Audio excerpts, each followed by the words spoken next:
Good morning and welcome to the Unitarian Universal Fellowship of Newark. I'm Jamie Gray, your worship associate for today. And our mission is this. We are a community of spiritual seekers inspired to promote in a just and compassionate word. Today, we welcome our fellow congregant, Reverend Ayliah Cannon, to the pulpit. I'd like to start off this morning by offering a question for you to think about. And yes, this is a trick question. See this cup here? Can you tell me if it is half full or half empty?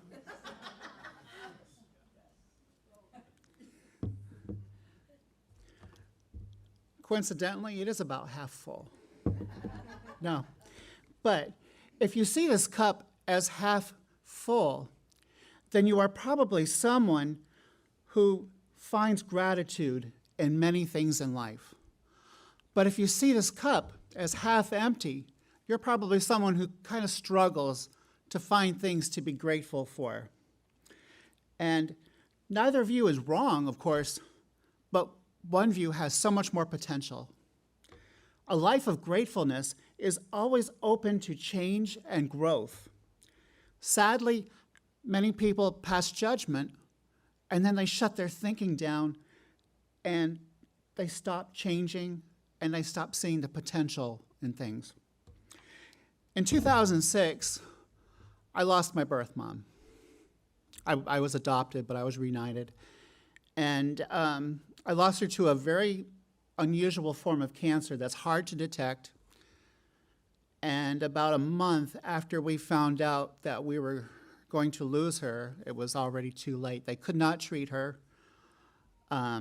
Fortunately, I did get to see her. It's very sad. But one thing that happened is that after she passed, I realized, wait a minute, this is my genetic mother here. I could inherit the same genes, the same form of cancer, and within a month, I could be sick and passing away myself. So what I did is, instead of hiding away, I decided that I was going to be grateful for every day I had. And every day I was going to wake up and do something nice for someone, whether it was just a smile or a kind word. And every day, I kid you not, I woke up, I said, okay, another opportunity. I went around, I thanked cashiers, crossing guards. I spoke to neighbors I had never met before. And sometimes I just thanked my dog. But that dog was my emotional support animal for a long time. 7 years later, I happened to have a special test with a hematologist, and he assured me that I did not have the marker for this particular form of cancer. But I've always tried to maintain that practice of gratitude, because during those 7 years that I was trying to do this, I realized that it's not just spreading good energy, but people enjoy having people talk to them and acknowledge them. And total strangers would, smile at me. And in some ways I thought, I'm doing something good here. So I want you to think about a quote that has a little bit to do with this. I went into the woods because I wished to live deliberately. This is by Thoreau. What do you think it means to live deliberately? I have an idea. I think it means to live life as you choose, without allowing trivial matters and the chaos of the outside world to consume you. This isn't easy, and it takes some practice to achieve mindfulness. But it's called practice for a reason, because it has to be done with intention. And when you practice mindfulness, discovering gratefulness comes so much easier. Fellowship of Newark, Jamie?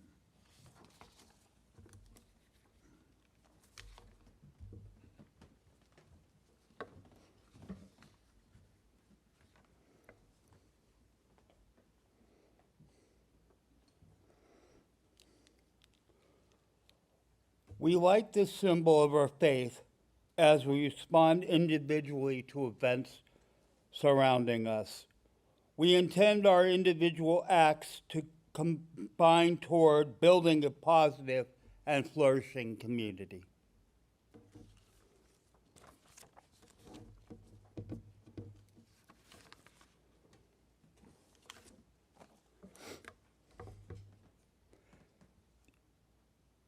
Is it a gift to be simple? Is it a gift to be free? In our complex world, I think we often lose sight of the simplicity of it all.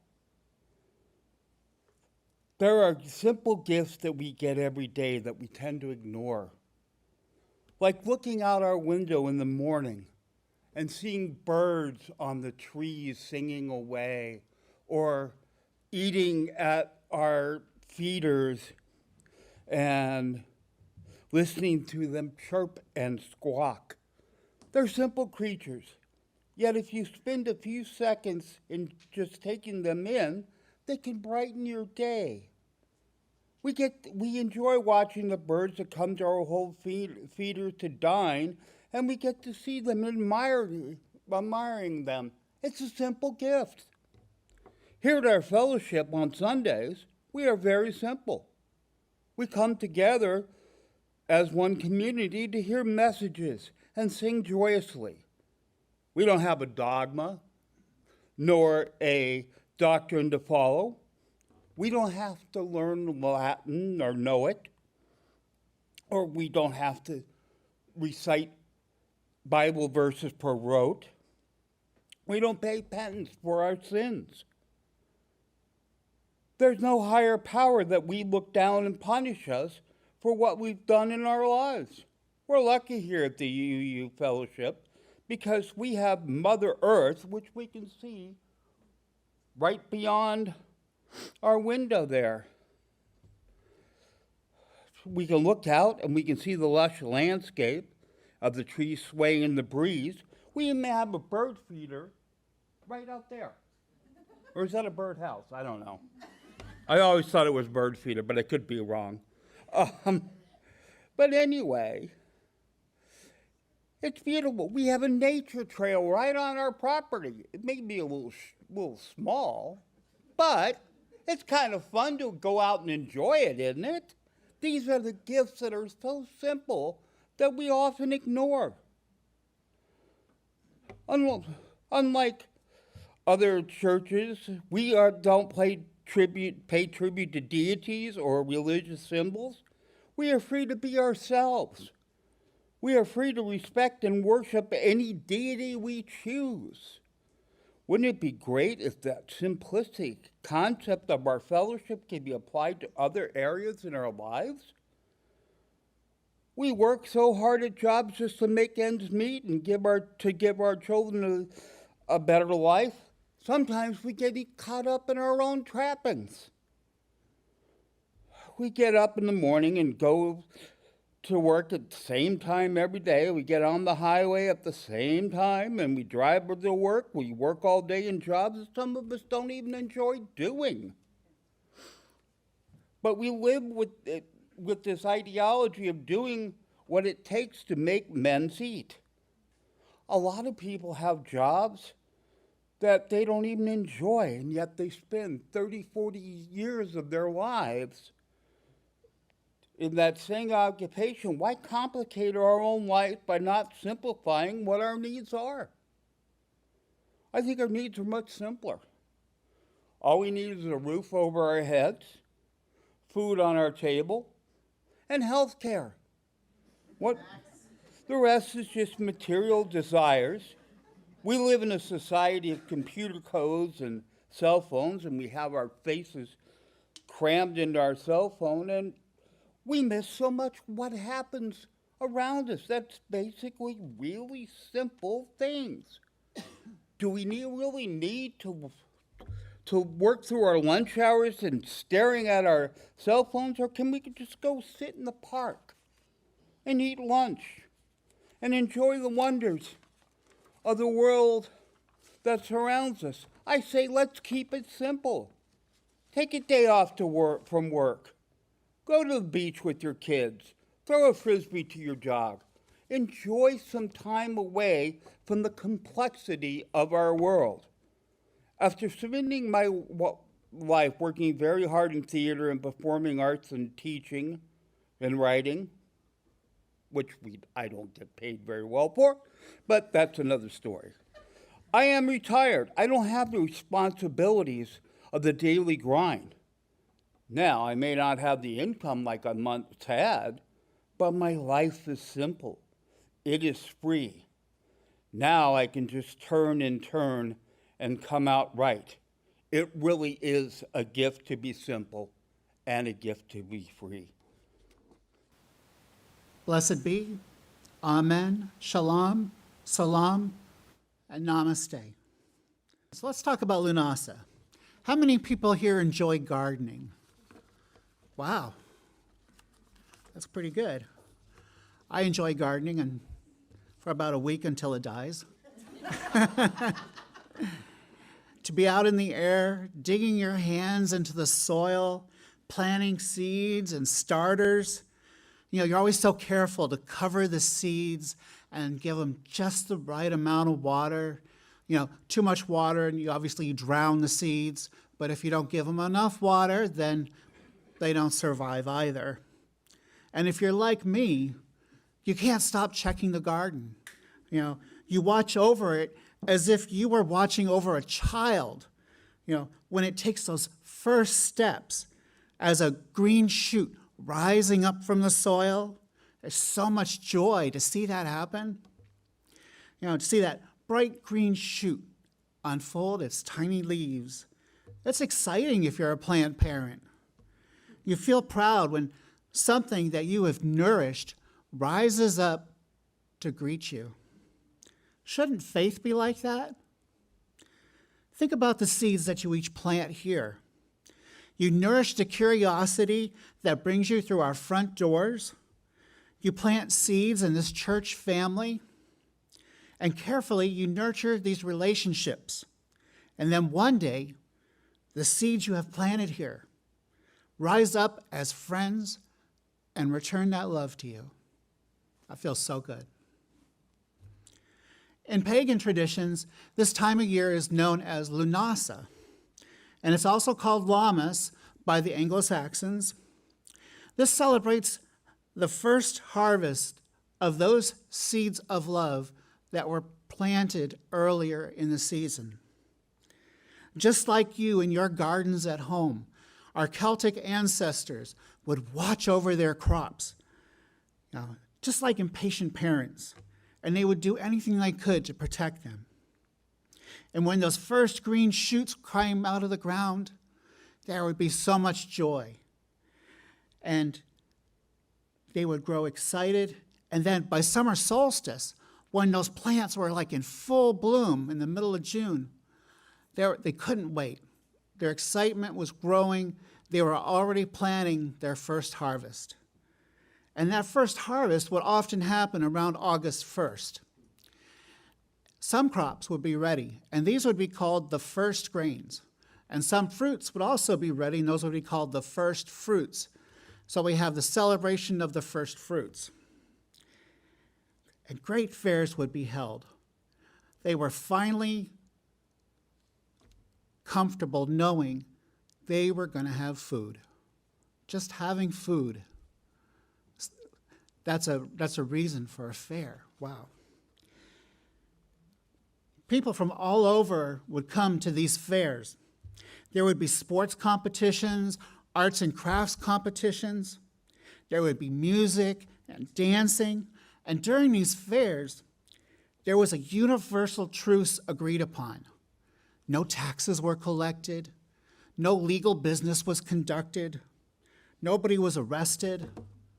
The whole government, as they know it, was shut down while these fairs went on, and they celebrated these first green shoots coming out of the ground. Sort of like our UUs. People from all over would come to these fairs, and just like us, we come here Sunday morning from different backgrounds and different ways of life to celebrate every Sunday morning. Now, Lughnasadh predates the Olympics by about 2,000 years, if you're curious. Lammas is a bit younger. It started being called Lammas after the Christianization of Ireland. Lammas means the first loaf, and it focuses more directly on the first loaves of bread baked from those very first grains harvested. And it is where we get the phrase, breaking bread. But imagine a universal truce, lasting days, all because of these little shoots. These seeds planted in love and hope, a simple act of nature, initiating a presence of peace. William Ellery Channing said, "Faith is love, taking the form of aspiration." And we know that to show piety is to express respect through religious activity and devotion. Do you think gardening could be considered an act of piety and devotion towards nature? In Henry David Thoreau's Walking, he proclaims, "I walk out in nature, such as the old prophets and poets, Menu, Moses, Homer, Chaucer walked in." And he goes on to say, "In wildness is the preservation of the world.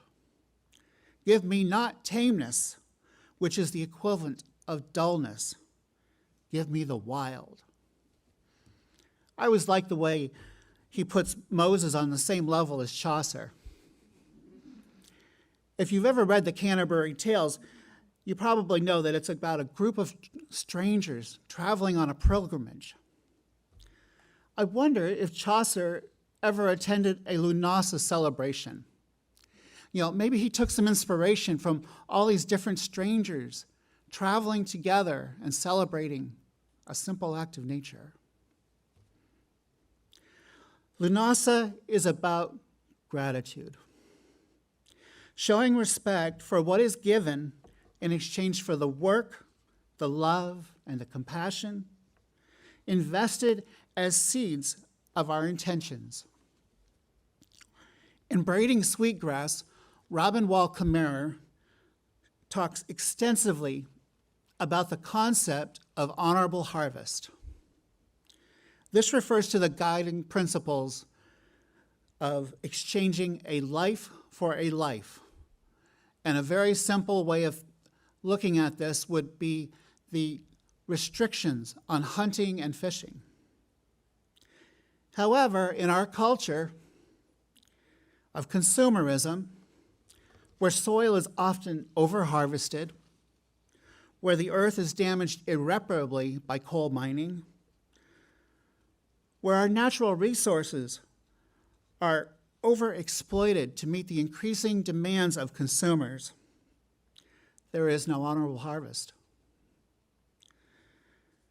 There is no respect for that tiny little shoot of green, meticulously cared for by plant parents and celebrated with times of universal peace. 'Tis a gift to be simple. 'Tis a gift not to see the way the world is harmed. 'Tis a gift not to see the rejection of piety towards nature. And 'tis a gift I will not own. And it is a gift I will not share with you. Because lack of knowledge may be bliss for some, but not if you care about the environment. Imagine, if you do, if you will, the idea of an honorable harvest is like a mirror that reflects the purchases of society. Do you think people have lost touch with the idea of planting and harvesting, showing respect and gratitude for the work that goes into meeting their demands? It seems life is not as simple as the Shakers strove for. Our culture has gone through many changes since the days of the ancient Celts, and our culture continues to change. Where is Thoreau's wildness that preserves the world? The peace we find within, working in our gardens. When I was young, there was a cultural focus on finding a career, being a productive member of society, and not taking others for granted. In just my lifetime, there has been a shift in the economy where it intersects with spirituality and theological values. Consumership has blurred the value of the individual who believed in putting in a hard day's work in order to harvest our simple reward. This has altered the focus of the harvest from planting to fulfill needs to planting to fulfill personal demands and wants. Desires have become needs, and needs are seen as entitlements. Rather than invest energy into society, many now ask, what is society doing for me? If only we could teach these people about Lughnasadh, about the honorable harvest, and breaking bread in celebration of the land's bounty. By opening ourselves to lessons from different faiths, we may yet hold on to a clarity of simplicity and see the concepts of love and gratitude at the center of our work, just as our new Second Amendment suggests. Emerson says, to be yourself in a world that is constantly changing and trying to make you something else, that is the greatest accomplishment. By embracing the diversity of opinions and ideas, we open ourselves to possibilities and potential pathways to expanded ways of thinking and perceiving our changing culture. There is a pagan concept called the law of harvest. Simply put, it means you reap what you sow. It encourages us to think about what seeds we are planting with our words, our actions, and also our lack of action. Envision pluralism as a tree. As we nurture it on love, compassion, acceptance, and understanding, we are helping it to grow strong roots and broad branches. The tree of life becomes a vibrant symbol of hope and community, representing the melting pot idealized by our founding fathers and actualized within the religion of Unitarian Universalism. Now, we don't all have to be in gardening to appreciate the law of harvest and to know what it's like to see a project we've put our love into come to fruition. Whenever we put our energy into something and nurture it along, we can appreciate the work that we've put into it. And once we understand that these goals may take many hands and many forms of input, then we become not just a beloved community working together. We become a beloved community of action and intention. When we practice gratefulness with reverence, it changes how we approach life.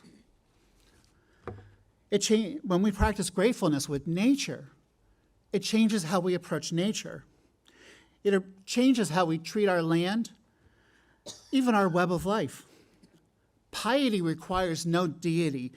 It is the unthinking spiritual connection we experience when we become mindful of something more vast than ourselves, like going into the wild or standing in a golden field of wheat. Piety can come in many forms, represented differently by each spiritual path we encounter in our pluralistic traditions.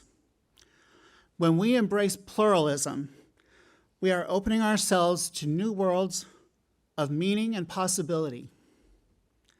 When we break bread together, we are creating a safe space for the building of bonds of community and friendship, regardless of where we come from, regardless of what we believe, regardless of who we are and our backgrounds.